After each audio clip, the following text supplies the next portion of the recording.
Sir આપ the lion empire club and રિસોર્ટમાં lunch કરી રહ્યા છો બપોરનું, તો આપને કેવું ફીલ થાય છે લંચની અંદર સર? બહુ મજા આવી છે. એમાં સુમિતભાઈ તો બહુ એટલું સારી રીતે પીરસી રહ્યા છે ને, અને બહુ પ્રેમથી જમાડી રહ્યા છે કે આનંદ આપણે બેને આડવેર લાગે છે. આ લોકો સર આપ લંચમાં આજે શું જમી રહ્યા છો?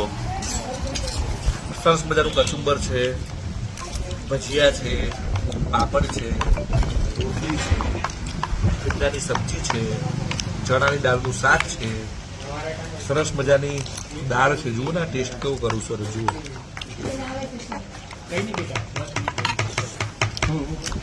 બહુ મસ્ત આવે છે.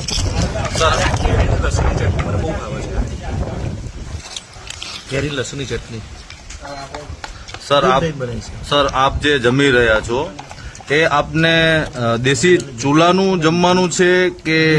દેશી ચૂલાનું અને બહુ ભાવપૂર્વક જમાડી રહ્યા છે. અમે જમી નથી રહ્યા, અમે પ્રસાદી લઈ રહ્યા